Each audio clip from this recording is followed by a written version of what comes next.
really powerful drama. I mean, Steve was on earlier on, you know, talking to Ben and Kate about it. Right. So powerful. It's intense, yeah. It's the great thing about this piece is it, like you mentioned there, it's verbatim drama. So Tony Martin, obviously, it was an infamous case in 1999, and he was interviewed like 4 times, and we have sort of lifted the transcripts. He's actually, Tony Martin himself has asked the police for permission to get these transcripts, and Dave Naff, our brilliant director, has sort of edited it down into a really intense, tight-knit hours drama. So that it gives you an amazing insight as to what actually happened in that room, and it's just an absolutely engrossing and fascinating character study more than anything else. No, it really is, because there's layers and layers and layers to this man. Yeah. And that is absolutely fascinating, because, of course, I remember it vividly. Yes. You know, this was a guy that was well within his rights to defend his house. You know, an Englishman's home is his castle and all that kind of stuff. So, but I think, mate, the drama will test the audience's preconceived ideas about that. I mean, it raises the debate of, you know, self-defence versus reasonable force. But we delve into his backstory, we delve into his childhood, and I think, you know, it just sort of presents it to the audience for them to make their own mind up, really. And there's a great ambiguity that runs throughout all of it. And Steve Pemberton, who's playing Tony Martin, is absolutely sensational in the role. So he's fantastic. It was a privilege to work with him. He's tremendous.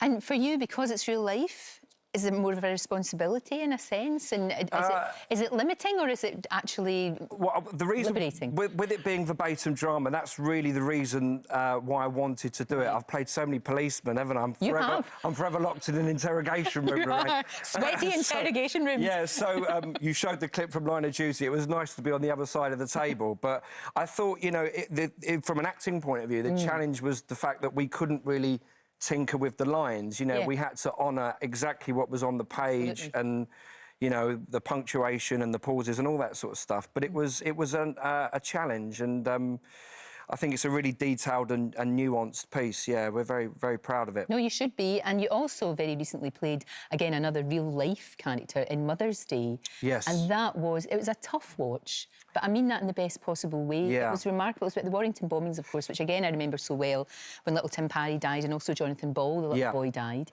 And that, again, there's a huge responsibility for you to get that right, because that's people's lives. Yeah, I think Mother's Day, in terms of responsibility of playing a character, I kind of felt that from the off with that. It was such a huge undertaking and an incredible honour to play Colin Parry. I mean, we've become firm friends, actually. I think you'd have to be, Yeah, and the way that he and Wendy both dealt with that scenario, the way they didn't descend into anger and bitterness, and how he conducted himself in front of the press was an extraordinary feat. And I think they're an amazing example of humanity, and I've got the utmost respect for them. Yeah. What a year it's been.